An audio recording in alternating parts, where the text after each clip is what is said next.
स्वागत है आपका। आप देख रहे हैं लोकतंत्र। मैं हूं आपके साथ नेहा दुबे। उत्तर प्रदेश का उन्नाव जिला एक बार फिर से चर्चा में है और वजह एक बेटी पर हुआ जुल्म है। जिस उन्नाव में बहुचर्चित दुष्कर्म कांड में विधायक कुलदीप सिंह सेंगर को लेकर बीजेपी बुरी तरह से घिरी थी, अब उसी उन्नाव में समाजवादी पार्टी को घेरने की तैयारी शुरू हो गई है। आरोप है कि सपा सरकार में दर्जा प्राप्त राज्य मंत्री रहे दिवंगत फतेह बहादुर सिंह के बेटे राजूल सिंह ने न सिर्फ एक दलित बेटी का अपहरण किया बल्कि हत्या कर लाश को शौचालय के टैंक में दफना दिया। अब 2 महीने बाद गुरुवार को लड़की की लाश मिलने पर सियासत तेज हो गई है। इस प्रकरण में लखनऊ में तैनात सिपाही का कनेक्शन भी सामने आया है। लड़की की कॉल डिटेल से पता चला है कि लखनऊ के आलमबाग थाने में तैनात सिपाही से घटना के समय उसकी बातचीत हो रही थी।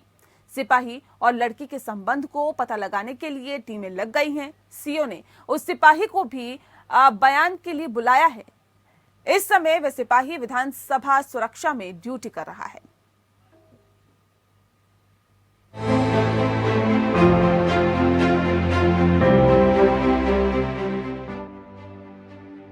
उन्नाव में सपा सरकार में राज्य मंत्री रहे दिवंगत फतेह बहादुर सिंह के बेटे राजौल सिंह पर 2 महीने पहले काशीराम कॉलोनी की महिला रीता ने अपनी बेटी पूजा को गायब करने का आरोप लगाया था।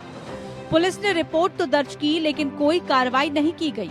इस पर रीता ने 24 जनवरी को लखनऊ में सपा अध्यक्ष अखिलेश यादव के काफिले के आगे कूदकर जान देने की कोशिश की। इसके बाद मामले ने तूल पकड़ा तो पुलिस ने आनन फानन में राजौल को गिरफ्तार कर जेल भेज दिया। 4 फरवरी को पुलिस ने राजौल को पीसीआर रिमांड पर लेकर 8 घंटे पूछताछ की तो उसके साथ ही हरदोई थाना मुबारकपुर के नवा गांव निवासी साथी सूरज के बारे में पता चला। इसके बाद पुलिस ने आरोपित के आश्रम के पीछे प्लाट में स्थित सेप्टिक टैंक के गड्ढे की खुदाई कराई तो वहां से युवती का शव बरामद हुआ। मामले को संज्ञान में लेते हुए देर रात पुलिस अधीक्षक दिनेश त्रिपाठी ने जांच के बाद सदर कोतवाली इंस्पेक्टर को निलंबित कर दिया। पूरा मामला अब तक जो निकल करके आया है वो ये है कि एक युवती वो पिछले दिसंबर से 8 दिसंबर को गायब हो गई थी, जिसकी गुमशुदगी थाना कोतवाली में तत्काल लिख दी गई थी। लेकिन 24 घंटा बीत जाने के बाद भी उसमें जो एफआईआर में पंजीकृत होना था, बदल जाना चाहिए था, वो नहीं हुआ था। उसमें हमने कार्रवाई करके जो प्रभारी निरीक्षक कोतवाली हैं उनको एसपी महोदय द्वारा सस्पेंड कर दिया गया है। विवेचनात्मक कार्रवाई चल रही है। एक अभियुक्त और जिसमें गिरफ्तार किया गया है, सूरज जिसका नाम है, राजौल सिंह पहले ही गिरफ्तार करके जेल भेजा जा चुका है और पोस्टमार्टम आज करा दिया गया है। पोस्टमार्टम रिपोर्ट के आधार पर और सभी पूरी विवेचना के आधार पर जो भी तथ्य सामने आएंगे उसमें हम आगे कार्रवाई करेंगे। दरअसल दलित महिला रीता की बेटी पूजा पिछले दिसंबर महीने से गायब थी। मां ने 8 दिसंबर को गुमशुदगी दर्ज करवाई थी। 11 जनवरी 2022 को SC/ST एक्ट के तहत मामला दर्ज भी हुआ लेकिन पुलिस ने कोई कार्रवाई नहीं की। मां न्याय की गुहार लगाती रही मगर पुलिस प्रशासन ने उसकी एक न सुनी। हमारी बिटिया को राजौल सिंह ने आश्रम में मार के गाड़ दिया। आप लोग आश्रम पहले आई थी? हम पहले प्रेम नारायण दीक्षित को लेके आए थे। पूरा आश्रम खोल के दिखा दिया। ये कोठी जो 3 मंजिल की नहीं दिखाई। कहने लगे इससे कोई मतलब नहीं है, ये इस पे चल रहा मुकदमा और इसी में मेरी लड़की बंद थी। हमने दरोगा जी को फोन किया, प्रेम नारायण दीक्षित को फोन नहीं उठाया, स्विच ऑफ कर लिया फोन। अगर ये आ जाते मेरे साथ में तो मेरी लड़की जिंदा मिल जाती। इस मामले ने राजनीतिक रंग लेना भी शुरू कर दिया है। बीजेपी ने मौके पर चौका लगाने की कोशिश की। यूपी के उप मुख्यमंत्री केशव प्रसाद मौर्य ने अखिलेश यादव को घेरा। उन्होंने ट्वीट किया, अखिलेश यादव जी, सपा नेता के खेत में दलित बेटी का शव बरामद। जब बेटी की मां आपकी गाड़ी के सामने गिड़गिड़ा रही थी तो उनकी बात नहीं सुनना और सपा नेता का संरक्षण करोगे। नई सपा में सपाइयों का हर घिनौना अपराध माफ करोगे। जांच कर दोषी को दंड और पीड़ित को न्याय दिलाने की कसर नहीं छोड़ेंगे। अखिलेश यादव जी की लिस्ट के अगर आप उनके कैंडिडेट्स की लिस्ट देखें, एक ही बार आई शुरू में, कोई जेल वाला था, कोई बेल वाला था। अपराधियों की लंबी सूची समाजवादी पार्टी की लिस्ट पर है। उनके उम्मीदवार कम, वो जनता की उम्मीदों पर वार करने वाले ज्यादा हैं, और जनता की उम्मीदों पर वार करने वाले कभी जनता के लिए लोकप्रिय उम्मीदवार नहीं हो सकते हैं। जनता ऐसे उम्मीदवारों को कभी स्वीकार नहीं करेगी। वहीं सपा अध्यक्ष अखिलेश यादव ने साफ किया कि आरोपी राजौल के पिता फतेह बहादुर सिंह का 4 साल पहले इंतकाल हो गया था और फिलहाल राजौल सपा का सदस्य भी नहीं है। अखिलेश ने पूरे मामले की गहन जांच की मांग की है। अखिलेश के सहयोगी और सुबह सपा के मुखिया ओम प्रकाश राजभर ने भी इस बात से इनकार किया है कि राजौल सिंह सपा का कार्यकर्ता है। ये जिनके बारे में कहा जा रहा है कि वो समाजवादी पार्टी में हैं, वो 4 साल पहले उनका देहांत हो चुका था। आखिरकार पुलिस ये बताए, जब तहरीर दी गई थी, आखिरकार इतने दिन कैसे लगे पुलिस को ढूंढने में? पुलिस सख्त से सख्त कार्रवाई पहले भी कर सकती थी। ये पुलिस की और प्रशासन की खुली छूट थी जिसकी वजह से कार्रवाई नहीं हुई है। हम परिवार के साथ हैं और परिवार की जो मांगे हैं वो मांगी जाए। बेटी की जो मां है, जो मांग रख रही है, उनको पूरा किया जाए। वहीं बहुजन समाज पार्टी की प्रमुख मायावती ने इसे बेहद गंभीर मामला बताते हुए सरकार के सख्त कार्रवाई की मांग की है। उन्होंने ट्वीट किया, उन्नाव जिले में सपा नेता के खेत में दलित युवती का दफनाया हुआ शव बरामद होना अति दुखद और गंभीर मामला है। परिवार वाले पहले से ही उसके अपहरण और हत्या को लेकर सपा नेता पर शक कर रहे थे। राज्य सरकार पीड़ित परिवार को न्याय दिलाने के लिए दोषियों के खिलाफ तुरंत सख्त कानूनी कार्रवाई करे। उधर कांग्रेस की स्थानीय प्रत्याशी आशा सिंह पीड़ित परिवार के साथ पोस्टमार्टम हाउस पहुंची और न्याय दिलाने का आश्वासन दिया। भले ही कानून व्यवस्था को लेकर बीजेपी सरकार पर भी सवाल उठे, लेकिन भगवा कैंप इस मामले को भुनाने का कोई मौका नहीं छोड़ेगा। तथा कथित सपा नेता की संलिप्तता होने की वजह से बीजेपी अपने इस अभियान को और तेज कर सकती है, जिसके तहत वो कह रही है कि सपा की सरकार आई तो गुंडागर्दी बढ़ जाएगी। देखा जाए तो असल मुद्दा मानवता का है और सवाल मौजूदा सरकार के कानून व्यवस्था को लेकर बड़े बड़े दावों का है। 2 माह पहले रिपोर्ट दर्ज कराए जाने के बाद भी पुलिस हाथ पर हाथ धरे बैठी रही। ऐसे में चुनाव के वक्त हाल ही में हुए अपराध के लिए पुलिस प्रशासन को दोषी मानने के बजाय पिछली सरकार के मंत्री की तरफ बंदूक घुमा दी गई है। दरअसल सियासी फायदा उठाने के लिए राजनीतिक दल अपना दामन बचाने के लिए घोर मानवता विरोधी हो जाते हैं, जबकि सबसे बड़ा मुद्दा पीड़ित परिवार को इंसाफ दिलाना है, न कि इस मामले का सियासी फायदा उठाना। Bureau report. तो सूबे में विधानसभा चुनाव हो रहे हैं, लिहाजा इसको भी सियासी रंग देने की कोशिश की जा रही है। इस विषय पे आज हम तफसील से चर्चा करेंगे। खास मेहमान हमारे साथ मौजूद हैं, उनसे आपका तारुफ करा देते हैं। इस वक्त हमारे साथ अश्विनी शाही जी हैं, जो कि स्पोक पर्सन है बीजेपी के। बहुत स्वागत है सर आपका। प्रोफेसर भुवन जोशी भास्कर जी हमारे साथ हैं, स्पोक पर्सन है सपा के। प्रदीप सिंह जी हमारे साथ है, स्पोक पर्सन है कांग्रेस के। साथ ही सूर्य कुमार शुक्ला जी हमारे साथ है, IPS। आप सभी का बहुत स्वागत है। सबसे पहला सवाल मेरा अश्विनी जी आपसे है, सर इतनी लेट लतीफी क्यों कार्रवाई में? सर 8 दिसंबर को ये लड़की गायब हुई थी, उसके बाद पुलिस प्रशासन की इतनी ज्यादा लेट लतीफी कि तकरीबन 2 से 2.5 महीने लग गए ढूंढने में। नेहा जी, गुमशुदगी की रिपोर्ट दर्ज की गई थी 8 दिसंबर को, और उसके बाद पुलिस ने जो है गुमशुदगी के लिए जो है अपनी टीमें लगाई थी और पुलिस अपनी कार्रवाई कर रही थी। लेकिन अब हत्या हो गई है तो थोड़ा सा तो समय लगेगा। कोई ऐसा रॉकेट साइंस पुलिस के पास भी नहीं होता है, उसके पास भी मुखबिर और तंत्र जो भी है। लेकिन 25 जनवरी को वो अपराधी जिस पर शंका थी वो गिरफ्तार कर लिया गया। 25 जनवरी को गिरफ्तार किया गया। उसको 1 महीने के बाद गिरफ्तार, उसमें पुलिस की सक्रियता थी तभी गिरफ्तार किया गया।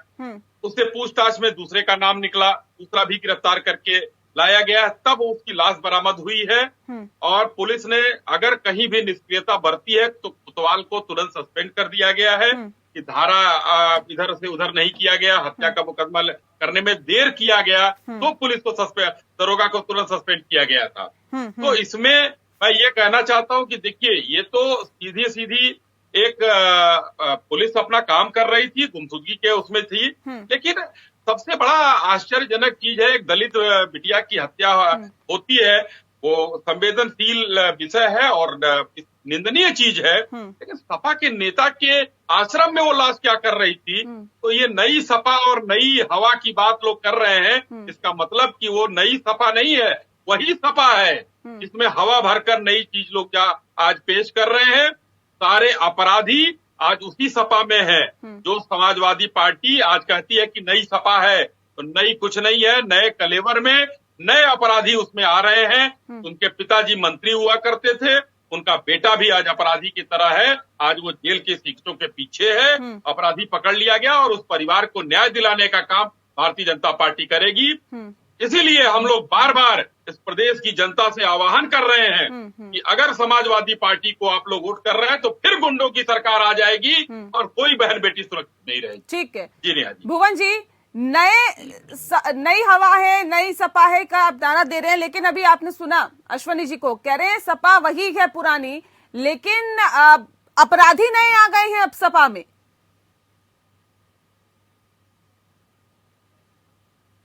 इस अपराध के लिए जेल भेजा गया है वो ना तो सपा का पदाधिकारी है और ना कार्यकर्ता है। पहला विषय तो ये है। और जिनका ये संज्ञान दे रहे हैं, हमारे भारतीय जनता पार्टी के जो साथी संज्ञान दे रहे हैं, उनके पिताजी की मृत्यु हो चुकी है। जो हमारी पार्टी से संबंध रखते थे उनकी मृत्यु हो चुकी है, वो इस दुनिया में नहीं है। ये चुनावी माहौल में इसको गरमाने की कोशिश कर रहे हैं। हम लोग समाजवादी पार्टी और हमारे नेता माननीय अखिलेश यादव जी ने भी कहा है, हम लोग पीड़ित पक्ष के साथ खड़े हैं, मजबूती से खड़े हैं और भारतीय जनता पार्टी अपनी जवाबदेही से नहीं बच पाएगी, क्योंकि सरकार इनकी है। वो ना हमारा पदाधिकारी है ना वो हमारा कार्यकर्ता है। बहुत गंभीरता से और बहुत मजबूती से कह रहा हूं, लेकिन इनको याद दिलाना चाहता हूं, उन्नाव कांड में जो उनके जो विधायक सैगर साहब अभी जेल में है, ये उस पर भी जवाब दे। हमारे लोगों को घेरने की कोशिश, समाजवादी पार्टी के लोगों को घेरने की कोशिश कर रहे हैं। ये कोशिश कामयाब होने वाली नहीं है। भारतीय जनता पार्टी के लोगों की सरकार है, जवाब इनको दे रहा है। हम लोग पीड़ित पक्ष के साथ है, समाजवादी पार्टी उनकी माता जी के साथ है और उस बेटे को न्याय दिलाने के लिए समाजवादी पार्टी के हमारे जो नेता माननीय अखिलेश यादव जी, उन्होंने बयान भी दिया है कि पीड़ित पक्ष के साथ समाजवादी पार्टी खड़ी है। ठीक है प्रदीप जी, आप लड़की हूं लड़ सकती हूं कि नारे के साथ चुनावी मैदान में है, लड़कियों का झंडा बुलंद करने की कोशिश कर रहे हैं, लड़कियों के साथ ही कहीं ना कहीं इस तरह की आपराधिक घटनाएं ना हो इसके लिए आवाज उठा रहे हैं, लेकिन अब सवाल इस बात को लेकर है, लड़कियों के साथ आपराधिक घटनाएं कम होने का नाम नहीं ले रही है। कैसे इसे देखते हैं आप? निश्चित तौर पर नेहा, ये वही उन्नाव है जहाँ कुलदीप सेंगर जैसा बलात्कारी अपराधी भारतीय जनता पार्टी का नेता उसे संरक्षित भी भारतीय जनता पार्टी खाई। और हम वही कांग्रेस पार्टी है कि पीड़िता मां को इनके सामने आंख से आंख मिलाकर चुनौती देने के लिए हमने राजनीतिक रूप से खड़ा किया है। तो आप बताइए, जब उन्नाव पे दूसरी घटना होती है, 2 महीने पहले FIR होती, पीड़िता का परिवार गली गली भीख मांग रहा होता है और सरकार अपराधियों को संरक्षित करती नजर आती है। मनोज दीक्षित जी जो IO हैं, वो किस तरीके से फोन नहीं उठा रहे हैं, ये सारी बातें सामने। ये पहली घटना क्या जब बुलंदशहर के अपराधियों के साथ भारतीय जनता पार्टी खड़ी है, हाथरस के अपराधियों के साथ भारतीय जनता पार्टी खड़ी है। उन्नाव लखनऊ में तो 8 साल की बच्ची 2018 में उसके साथ गंदे तरीके से गाड़ी के अंदर नहीं किया जाता है। सहजनवा में जो लड़कियां हैं वो अकाले से इसलिए नहीं निकल पाती कि भारतीय जनता पार्टी के गुंडे छिड़कानी कर रहे हैं। आप बताइए, गोरखपुर सहजनवा की स्थिति हो रही है, मेरठ मेडिकल कॉलेज में छात्राएं इनके प्रताड़ना से बाहर नहीं निकल पाती। और इससे बड़ी घटना आप बता रहे हैं, आज जो टेनी महाराज गुंडे गृह राज्य मंत्री के बेटे आशीष मिश्रा जी की जमानत हुई है।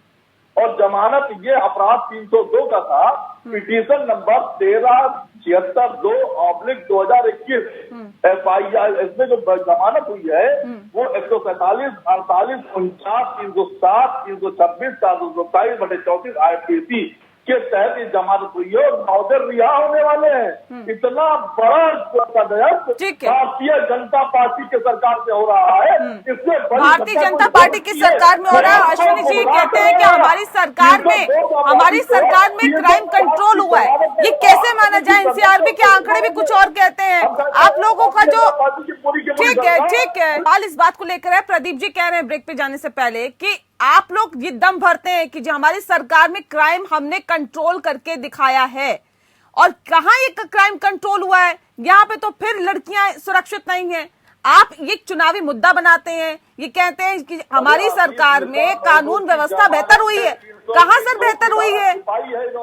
नेहा जी मैं बताना चाहूंगा प्रदीप जी ने जो आरोप लगाया है, प्रदीप जी उस दल के नेता हैं जिनके नेता जो है आए बाय साए बोलते रहते हैं। मैं इनको बताऊंगा, अभी इन्होंने न्यायपालिका पर भी सवाल उठाया है। कई इन्होंने धाराएं गिनाई है जिसमें जमानत मिल गई, उसमें भारतीय जनता पार्टी का क्या दोष है भाई? न्यायपालिका का दोष आप सीधा सीधा दे रहे हैं। क्या राजनीतिक पार्टियां न्यायालय को भी अवरोधित करती हैं?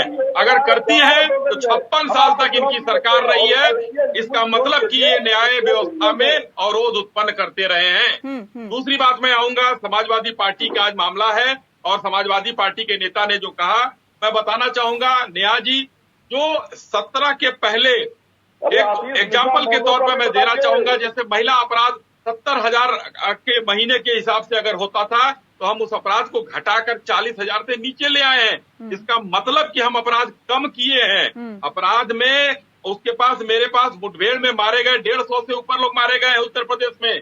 गैंगस्टर में 40,000 लोग जो है हम लोगों ने निरुद्ध किया है और 300 फास्ट ट्रैक कोर्ट बनाए हैं हम लोगों ने। ये न्याय व्यवस्था की बात है। हम लोगों ने मोस्ट वांटेड लगभग जो है 18-20,000 अपराधियों को गिरफ्तार किया है। सर बहन बेटियां अभी सुरक्षित है या नहीं है, मुझे ये बताइए। आपने क्या आंकड़ों पे मत जाइए सर, अगर आंकड़ों पे जाऊंगी तो मैं एनसीआरबी के आंकड़े उठाऊंगी ना, तो उसमें कहीं कमी नहीं है सर। नेहा जी एकदम कमी है, और मैं आपको आंकड़ों के साथ बता, चलिए आंकड़ों से नहीं सुनना चाहती हैं आप तो उदाहरण के साथ सुन लीजिए। कल इलेक्शन हुआ है जो पश्चिम में, वही की मैं बात उठा रहा हूं और कई राष्ट्रीय चैनलों पर चला है। वहां के सिसौली गांव की मैं बात बता रहा हूं, जहां राकेश टिकैत है इस समय देश के बड़े नेता उभरते हुए। उनके गांव के लोगों ने कहा है कि अपराध होते थे, हम लोग खेतों में नहीं जा पाते थे, और आज जो है कम से कम योगी सरकार को हमने वोट दिया है और योगी सरकार की वजह से हमारे यहाँ बिजली आ रही है, हम अपराध में कमी हो गई है।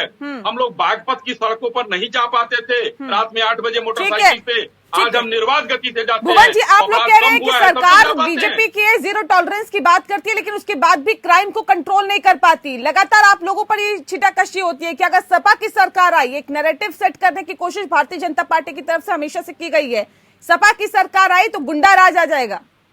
मैं बताना चाहता हूँ जी, ये नारा लेके आए थे बेटी बचाओ बेटी पढ़ाओ, लेकिन आज आज पूरा उत्तर प्रदेश देख रहा है, इस नारे को नए रूप में देख रहा है। बेटी बचाओ बेटी पढ़ाओ, लेकिन भारतीय जनता पार्टी के नेताओं से बचाओ।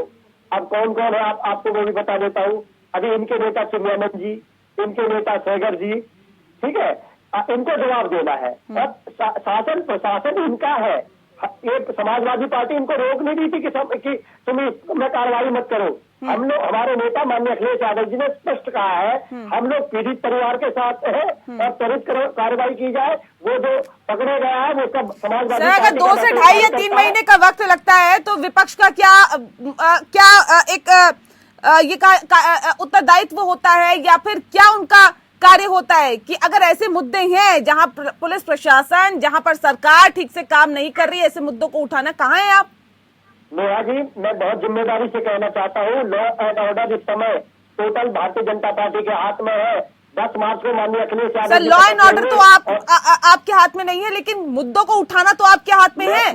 विपक्ष का काम भी क्या ठीक से कर पा रहे हैं आप? ठीक है, शुक्ला जी भी हमारे साथ जुड़ गए हैं। शुक्ला जी, सवाल इस बात को लेकर सर, 8 दिसंबर को एक FIR दर्ज होती है, 8 दिसंबर को एक जो लड़की है वो गायब होती है, अपहरण हो जाता है, लेकिन उसको ढूंढने में, उस पर पूरी कार्रवाई करने में 2.5 से 3 महीने का वक्त लग जाता है। सर कहां पे इतनी ढिलाई होती है पुलिस प्रशासन की कार्यप्रणाली की, अगर मैं बात करूं, और क्या वजह है कि इतना लंबा वक्त लग जाता है? नेहा जी, मैं बिल्कुल इस बात को स्वीकार करता हूं कि इस मामले में यद्यपि शासन की ओर से, पुलिस विभाग की ओर से कड़े निर्देश हैं कि तुरंत पता लगाओ कि अगर कोई इस तरह से गायब होता है तो उसका पता लगा करके कार्रवाई की जाए, मुलजिमों को गिरफ्तार किया जाए। यद्यपि इस मामले में जो ढिलाई हुई, उसमें आपने सुना होगा कि इंस्पेक्टर जो थाने का था उसको सस्पेंड कर दिया गया। विभाग की तरफ से कहीं कोई बचत नहीं की जाती, लेकिन अगर व्यक्तिगत गलती किसी कर्मचारी द्वारा की जाती है तो उस पर पूरी दृढ़ता से पुलिस विभाग कार्रवाई करता है। और आगे भी ये कहा गया है कि अभी इस मामले में खत्म नहीं हुआ, जांच हो रही है। जो लोग जिम्मेदार इसके हैं, पुलिस में जो भी ढिलाई अगर किसी स्तर पर हुई है तो उन पर पूरी कठोर पुलिस कार्रवाई की प्रशासन की जाएगी। कार्यवाही इतनी ढीली, इतनी लचर होती है कि पीड़िता उसकी मां को 24 जनवरी को अखिलेश यादव के काफिले के सामने कूदकर जाना पड़ा और अपनी जान देने की कोशिश करनी पड़ी। क्या आज ये स्थिति है क्या प्रदेश में? ये कंफ्यूजन होता है कई बार। प्रदेश की 25-30 करोड़ की आबादी में कई लोग स्वेच्छा से कहीं चले जाते हैं, कई लोग कहीं गायब हो जाते हैं। अगर वो जबरदस्ती अपहरण का मामला होता है तो उसमें क्राइम बनता है, मुलजिम होते हैं। और अगर स्वेच्छा से कोई लड़की कहीं चली जाती है किसी के साथ, तो आपने सुना होगा कि सुप्रीम कोर्ट ने कहा है कि कोई भी बालिग लड़की, कोई भी बालिग आदमी कहीं भी जाने आने के लिए स्वतंत्र है। तब से पुलिस के सामने ये समस्या पैदा हो गई है कि ये चेक करना होता है कि भाई जो आज नहीं है घर में, गायब है, वो कहीं स्वेच्छा से किसी के साथ गया है। नहीं सर, अगर पुलिस की भी मिलीभगत सामने आए की गई तो ये सवाल इस बात को लेकर भी है कि आखिर वो पीड़ित पक्ष कहाँ जाए? अगर पुलिस भी ऐसे कार्य में लिप्त है, आरोपी का साथ दे रही है, तो ऐसे में वो पीड़ित पक्ष कहाँ जाए? और ये किसका उत्तरदायित्व बनता है? पुलिस प्रशासन पर एक आम आदमी ट्रस्ट करता है, विश्वास करता है, लेकिन जब ऐसे मामलों में पुलिस के पास जाते हैं, पहले तो एफआईआर दर्ज नहीं होती, दूसरी बार एफआईआर दर्ज होती है तो उस पर पूरी तरह से कार्रवाई नहीं होती, कार्रवाई होती भी है तो ऐसी मिलीभगत अगर पुलिस की सामने आए तो आखिर आम इंसान कहाँ जाए? नेहा जी देखिए, पुलिस भी कुछ बंधनों में बंधी होती है सरकारी। अभी शुक्ला जी ने बहुत बढ़िया डिस्क्राइब किया कि माननीय सुप्रीम कोर्ट का आदेश आने के बाद जो उनके सामने भी कुछ मजबूरी होती है। लेकिन मैं ये कहना चाहता हूं कि अगर कहीं भी पुलिस की निष्क्रियता पाई जाती है, पुलिस लड़की की मां को लेकर, मृतका की मां को लेकर गई और वहां पर आश्रम में छानबीन भी कराया पुलिस ने, क्योंकि ये आरोप था कि वहीं कहीं तो हो वो सकता जगह है। नहीं दिखाई गई ना जहाँ पे उस महिला वो आरोप लगा रही है कि उसकी बेटी को रखा गया था। नेहा जी, हम लोग यहाँ पर बहस कर रहे हैं। हम लोगों को कहने में बड़ा आसान है कि वो जगह देख लेना चाहिए था, किसी को सपना नहीं आता। पुलिस भी अपने, मैंने कहा, सूत्रों के हिसाब से आगे बढ़ती है। रिपोर्ट गुमशुदगी की लिखाई गई, पुलिस वहां पर ढूंढने पहुंची, पुलिस ने अपना काम किया। लेकिन जब ये मामला सामने आया, इनके सामने जो है, अखिलेश जी के सामने, जब पेट्रोल डालकर वो जलाने गई महिला, उसके बाद तुरंत जो है उसको गिरफ्तार किया गया, क्योंकि मामला तब तक पुलिस वहां तक पहुंच चुकी थी कि ये अपराधी हो सकता है। संदेह में गिरफ्तार किया गया, उससे पूछताछ की गई। जब पूछताछ की गई तो उससे कुछ नहीं पता चला, एक दूसरे व्यक्ति का नाम पता चलता है। दूसरा व्यक्ति जब पकड़ा जाता है, जो कि अपराधी होता है, बाद में वो कबूलता है, तब जाकर उस जगह की निशानदेही की जाती है और वहां पर वो मृतका की लाश पाई जाती है। तो पुलिस भी अपने उसके हिसाब से काम करती है। तो समय देखिए, वहां पर पुलिस जाती है, पुलिस को ये नहीं पता है कि यहाँ पर नीचे लाश गड़ी है या वो लड़की की हत्या हो गई है, क्योंकि पहले तो आदमी, पुलिस भी वाले भी इंसान हैं।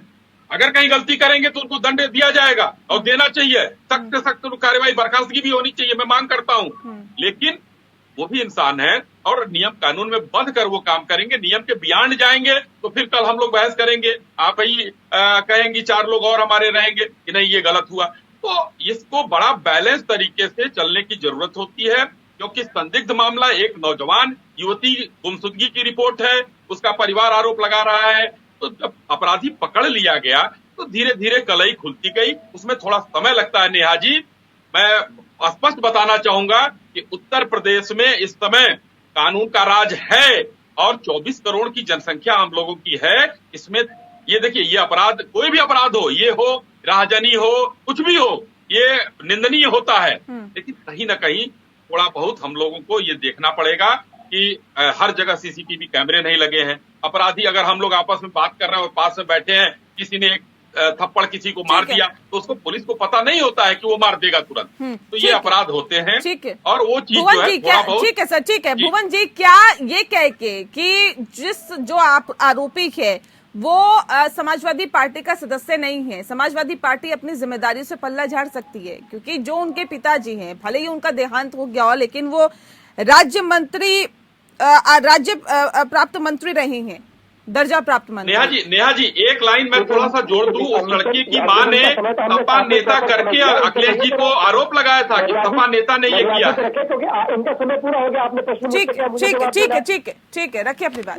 मैं आता हूँ। कल 10 तारीख को आपने देखा होगा पश्चिमी उत्तर प्रदेश का पहला चरण का चुनाव संपन्न हुआ और उत्तर प्रदेश की जनता को क्या गिफ्ट मिला? 4 किसानों के हत्यारे, 4 किसानों का जो हत्यारा है उसको कल बेल में आ गए वो, ठीक है, बेल मिल गई कल उनको। ये गिफ्ट देने का उन्होंने काम किया। मैं नेहा जी बहुत जिम्मेदारी से कहता हूँ, माननीय अखिलेश यादव जी ने कहा इस पे कड़ी से कड़ी कार्रवाई होनी चाहिए।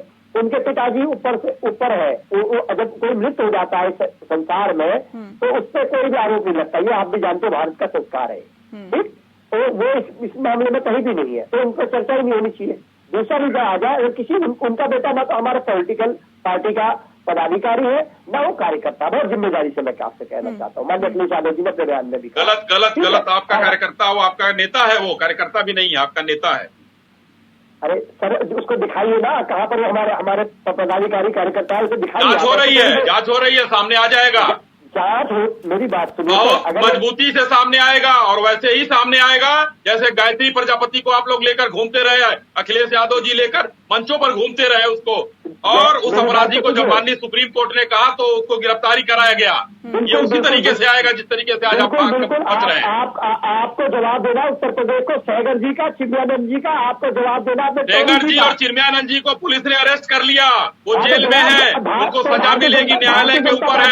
वो गए, लेकिन आप घूमते रहे बलात्कारी को साथ में लेकर। गंभीरता से कहना नहीं, लगातार इस तरह के अगर मामले सामने आ रहे हैं, महिलाएं अगर महफूज नहीं है, तो प्रदीप जी आखिर अभी हम कहाँ हैं? हम हमेशा इस बात का जिक्र करते हैं कि ठीक है, जल्दी से बात पूरी करिए भुवन जी। नेहा जी मैं बहुत गंभीरता से कहना चाहता हूँ, समाजवादी पार्टी पीड़ित परिवार के साथ खड़ी है। वो व्यक्ति जो उनको सलाखों के पीछे है, सलाखों के पीछे होनी चाहिए और लड़की के न्याय के साथ समाजवादी पार्टी लड़ेगी, उनकी मां के साथ खड़ी हुई है। लेकिन सवाल इस बात को लेकर है ना कि लगातार वो पीड़िता की जो मां है वो ये आरोप लगा रही थी कि पूर्व मंत्री का वो बेटा है जिसने अपहरण किया है, उसी पर लगातार आरोप लग रहा था। लेकिन उसके बावजूद भी पुलिस ने गिरफ्तार करने में एक लंबा वक्त लगा दिया।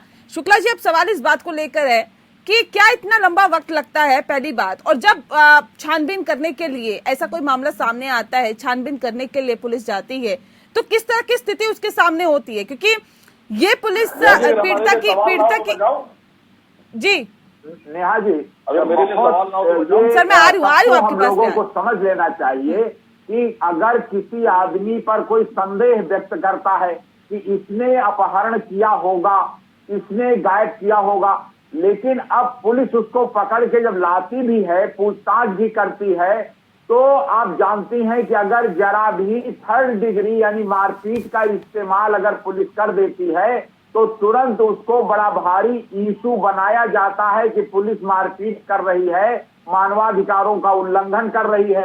और जब से इस तरह की कुछ घटनाओं में थोड़े से लोगों को सजा हो गई है, जेल चले गए हैं, तब से अब पुलिस बहुत बचती है कि हम यथासंभव मारपीट करके खुद मुलजिम न बन जाएं। अब इस मामले में भी नेहा जी वही घटना हुई कि संदिग्ध आदमी पकड़ गया, पूछताछ हुई, लेकिन उसने कबूल नहीं किया।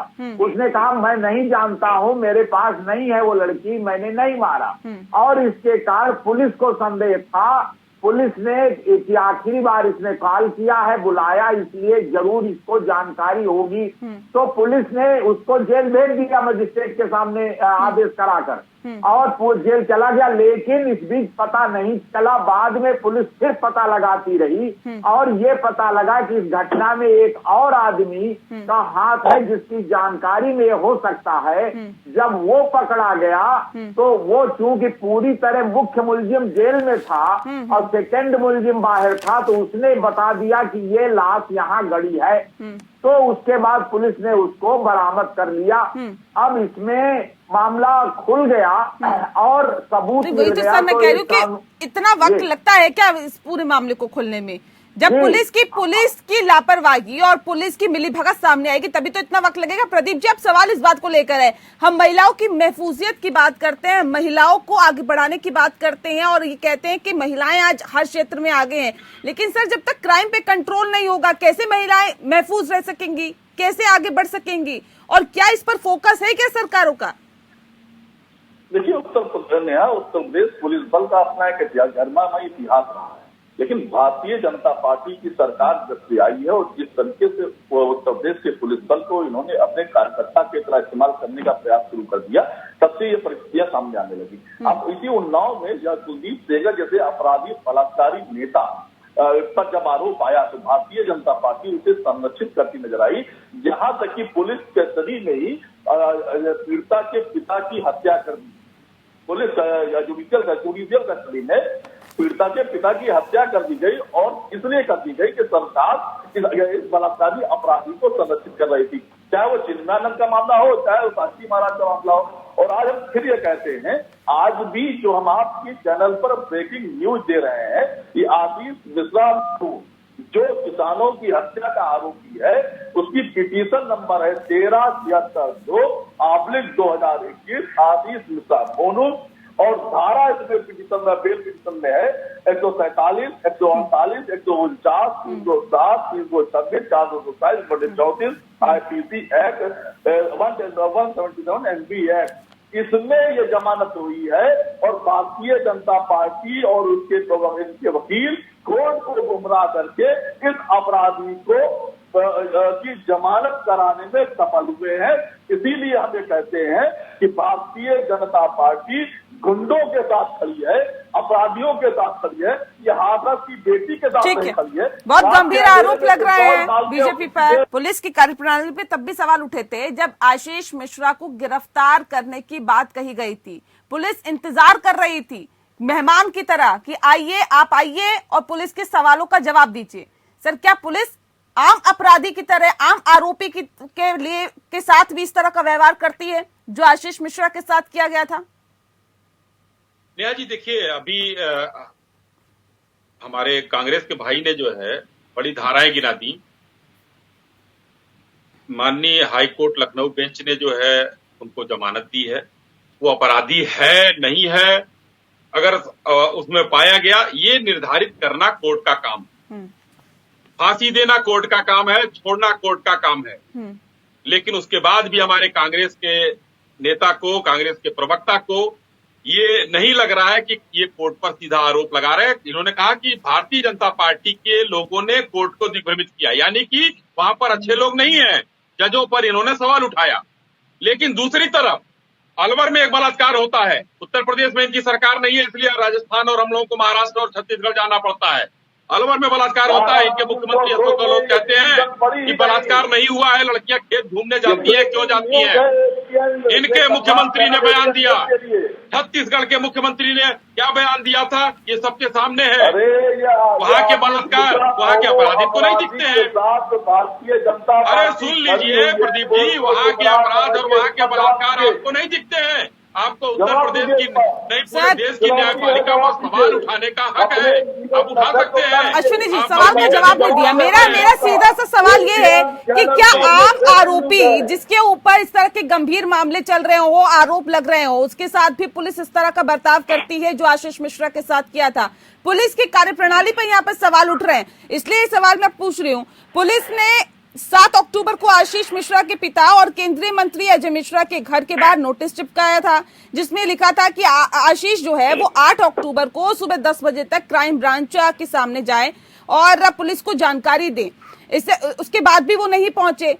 कई बार ये कहा गया कि आशीष मिश्रा आए, पुलिस के सामने पेश हो, नहीं पहुंचे, और जब वो पहुंचे तब तक का इंतजार पुलिस करती रही। आम आरोपी के साथ भी क्या ऐसा ही व्यवहार पुलिस करती है क्या? मैं ये सवाल पूछ रही हूँ, या फिर रसूख का यहाँ पर सवाल था? आपने देखिए, आपने पुलिस की कार्यप्रणाली पर सवाल उठाए, और यहाँ कांग्रेस के प्रवक्ता सीधा न्यायालय पर सवाल उठा रहे हैं। नहीं, आपने तो शुरुआत के लिए अच्छी बात है, आपका सवाल अच्छा है, मैं उसका जवाब अलग से देता हूँ, लेकिन न्यायालय पर, और मुझे लगता है कि कांग्रेस को इस तरीके से न्यायालय पर सवाल नहीं उठाकर किसी न्यायाधीश को उस कैटेगरी में खड़ा नहीं करना चाहिए, क्योंकि अपना देश संविधान से चलता है। सवाल पे आइए सर, सवाल पे आइए। ये आम आरोपी के साथ भी क्या इस तरह का व्यवहार है, या फिर ये रसूख का चक्कर आज फिर इस केस में है, क्योंकि वो दर्जा प्राप्त मंत्री का बेटा था। बलात्कारी को आपका मुख्यमंत्री क्या कहता है, आप बताइए जरा। कांग्रेस के प्रवक्ता यहाँ बैठे हुए हैं अलवर के, आपका अशोक गहलोत जी क्या कहते हैं? अशोक गहलोत जी कहते हैं कि लड़कियां खेत घूमने गई थी, बलात्कार ही नहीं हुआ। क्या कहते हैं? बलात्कारियों का साथ देते हैं, और यहाँ पर आप आकर न्यायालय पर सवाल उठाते हैं। पार्टी के लोगों ने माननीय उच्च न्यायालय को गुमराह करके जमानती है। अरे भाई, तो अब न्यायालय को गुमराह मतलब न्यायालय की बात नहीं हो रही सर। नहीं है आपका, नहीं यार, ये मुझे बताइए, हमारे न्यायाधीश गुमराह हो जाते हैं। नहीं ये बताइए कि ये पूरा मामला क्योंकि कनेक्ट हो रहा है सर, पुलिस की कार्यप्रणाली पर सवाल उठ रहे हैं। प्रदीप जी, नेहा जी, मैं आपके सवाल का जवाब दूंगा, लेकिन इनको जो है, इन्होंने न्यायपालिका पर सवाल उठाया है। क्या हिंदुस्तान की न्यायपालिका पर कांग्रेस को भरोसा नहीं है? और इन्होंने न्यायालय पर न्यायाधीश पर सवाल उठाया है। अब पूछते हैं ऐसा क्यों? अब मैं भी वही पूछ रहा हूँ, न्यायपालिका पर आपने सवाल उठाया, न्याय भरोसा नहीं है, क्योंकि सरकारों का इन्फ्लुएंस कितना है, आप बताइए, इसको आपको जवाब देना पड़ेगा। ठीक है, सवाल पे आ जाइए, सवाल पे आ जाइए अश्विनी जी, सवाल पे आइए, सुन लेते हैं, फिर एक एक करके बात करेंगे। ठीक है, देखिए नेहा जी, इसकी एक पूरी प्रक्रिया होती है। अभी शुक्ला जी उस प्रक्रिया को नहीं होगा तो बहुत अच्छे तरीके से प्रकाश डाल पाएंगे कि क्या प्रक्रिया होती है। कोई अपराधी अगर भागा नहीं है, उसके ऊपर इनाम घोषित नहीं है, भगोड़ा नहीं, तो उसको बुलाया जाता है। अगर वो आने के लिए कहता है, उसके वकील वहां हाजिर होते हैं, तो उसके साथ क्या व्यवहार किया जाता है, कैसे किया जाता है, ये सारी चीजें वहां हुई थी। उसके बाद इससे ऊपर बेहतर पुलिस व्यवस्था में नहीं जानता। शुक्ला जी बता सकते हैं? शुक्ला जी बताएंगे। उससे पहले भुवन जी कुछ कहना चाह रहे हैं, जल्दी से रखिए अपनी बात। देखिए, पूरे देश में देखा, पूरे प्रदेश में देखा, जो टैरी जी के सपुत्र है, जो कल जिन्हें 10 तारीख को पहले चरण में जिनको जमानत मिली है, उनको कितना वीआईपी ट्रीटमेंट दिया गया, ये पूरे देश में, प्रदेश में देखा। एक आम व्यक्ति का अगर कोई व्यक्ति अपराध करता है तो पुलिस त्वरित कार्रवाई करती है, लेकिन उनका वीआईपी ट्रीटमेंट को देखकर लोगों ने देखा, उत्तर प्रदेश के लोगों ने देखा कि इनकी कथनी और करनी में कितना अंतर है। 10 तारीख का पहला चरण ही गया था, तो बेल हो गई। चलिए, कोर्ट का मामला है, कोर्ट ने संज्ञान लिया होगा विषय को, लेकिन हमारी ये व्यवस्था को, जो वीआईपी कैंसर की व्यवस्था को समाजवादी पार्टी मानती है कि उसको बंद होना चाहिए और सभी के साथ एक समान व्यवहार होना चाहिए। दुख का कितना प्रेशर रहता है पुलिस प्रशासन पर, खासतौर पर पुलिस पर सर, क्योंकि अगर किसी नेता का बेटा है या कोई नेता है तो उसको गिरफ्तार करना, उसको हिरासत में लेना, उससे पूछताछ करना पुलिस के लिए कितनी बड़ी चुनौती होती है, कितना प्रेशर होता है। नेहा जी, बिल्कुल मैं बड़ी साफगोई से स्वीकार कर रहा हूं कि पुलिस के ऊपर जितना दबाव जो कोई डाल सकता है वो डालने का पूरा प्रभाव अपना प्रयोग करता है जी, और जितनी सिफारिश लगा सकता है वो भी लगाता है, जितना प्रलोभन दे सकता है मुलजिम वो भी प्रयास करता है, और जितने आरोप जरा भी जांच में देर होती है तो जितने संभव आरोप हैं वो जो शिकायत करने वाला है वो भी पुलिस पर लगा देता है। और बहुत बारीक रेखा होती है जो जुर्म यानी क्राइम में और दुर्घटना यानी एक्सीडेंट और साथ में आत्मरक्षा, तीनों में बहुत बारीक अंतर होता है। जैसे कि मान लीजिए कि एक आदमी को भीड़ पीछा कर रही है मारने के लिए, अगर रुक जाएगा तो उसको मार डालेगी, तो ये आत्मरक्षा में उसको भागने का अधिकार है। लेकिन अगर वो रुक जाता है और वो रुक करके जानबूझ करके मार देता है तो वो 302 यानी मर्डर हो जाता है। लेकिन अगर वो हड़बड़ी में भागता है और आदमी कुचल जाते हैं तो वो 304 यानी दुर्घटना में मृत्यु मान ली जाती है, उसके लिए आधा मर्डर समझा जाता है। तो ये सब बारीक अंतर होते हैं। पुलिस का काम होता है कि ये नीर क्षीर विवेक यानी मुलजिम का पक्ष शिकायतकर्ता का पक्ष, दोनों को अच्छी तरह चेक करो, सारे सबूत इकट्ठा करो, कानूनी विचार विमर्श मालूम करो और उसके बाद जो वाजिब बात बने उस पर कार्रवाई करो। और जहां तक आपने दबाव की बात बताई, तो आप अच्छी तरह जानती हैं कि पुलिस अलग अलग पार्टियों के शासन में काम करती है। आज जो पार्टी विपक्षी होती है, कल को वो शासन में आ जाती है। और इस तरह की भी घटनाएं आपने सुनी होगी कि तमाम लोगों को जो आज मुठभेड़ का आदेश हुआ कि ये बहुत बदमाश है, इसको इनकाउंटर किया जाए, कल को जांच हो गई, साबित हो गया कि ये तो गलत हो गया, ये तो मर्डर मान लिया गया, और उसमें जो पुलिस वाले हैं न केवल तमाम में जेल गए हैं, बल्कि उनको आजीवन कारावास हुए हैं, यहाँ तक कि फांसी के आदेश हुए हैं। पंजाब की जेलों में तो न जाने कितने पुलिस वाले, पुलिस के अधिकारी भी इन आरोपों में आतंकवाद को दबाते दबाते खुद मुलजिम बन गए और जेल चले गए, सजा पा गए। इसलिए निश्चित रूप से पुलिस के लिए ये बहुत कठिनाई की स्थितियां हुआ करती हैं, जिसको आम आदमी नहीं समझ पाता कि किन किन दबावों में, तमाम तरह के दबाव समूहों में। ठीक है सर, मैं समझ गई आप क्या कहना चाहते हो। मुझे लगता है मेरे दर्शक भी समझ गए होंगे। अश्विनी शाही जी, आप भी समझ गए होंगे सर कि क्या कहना चाहते हैं शुक्ला जी। अब आप बताइए कि जब बेटा हो केंद्रीय गृह राज्य मंत्री का, तो कितना दबाव होगा पुलिस पर? देखिए, कोई भी अपराधी हो सकता है, गृह राज्य मंत्री का बेटा भी अपराधी हो सकता है और इस देश के प्रधानमंत्री का भी बेटा अपराधी हो सकता है। तो लेकिन पुलिस उस समय उस हिसाब से, उस संवेदनशीलता से काम करेगी। और पुलिस का काम करना है, वो किसी के प्रभाव में नहीं आकर काम करेगी। प्रभाव तो रहेगा ही रहेगा, क्योंकि देश में एक कांड अमेठी में हुआ था बहुत पहले, देश के बड़े नेता का नाम उछला था, क्या हुआ क्या नहीं हुआ, किसका प्रभाव था।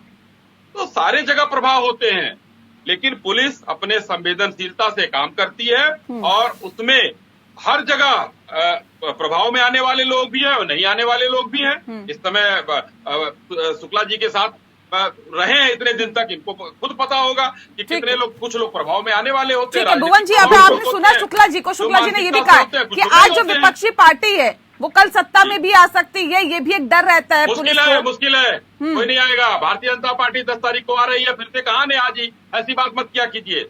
10 तारीख को फिर से योगी सरकार आ रही है और 300 से ऊपर सीट लेकर आ रहे हैं हम। ये लोग तो कांग्रेस तो कहीं है ही नहीं है, ऐसे लोग बैठे हुए हैं कांग्रेस के, कोई एक वोट डालने वाला नहीं, नाम लेवा नहीं है। ये तो मानेंगे ना आप अश्विनी जी कि आपको बैठे बैठा एक मुद्दा मिल गया जिसको बीजेपी अब भुनाना चाहती है। नाम सपा के नेता का या भुनाने की कोशिश करने लगे आप लोग। नेहा जी, अगर वो अपराधियों की पार्टी है तो हमको कहने में कोई गुरेज नहीं है। उस अपराधी के साथ जो व्यवहार करती है पुलिस, जो न्याय व्यवस्था करती है, वो किया जाएगा और उस महिला पीड़िता को न्याय दिलाने का काम भारतीय जनता पार्टी मेरे साथ ही बैठे अश्विनी जी, तुम्हें राजनीतिक जमीन का पता नहीं है।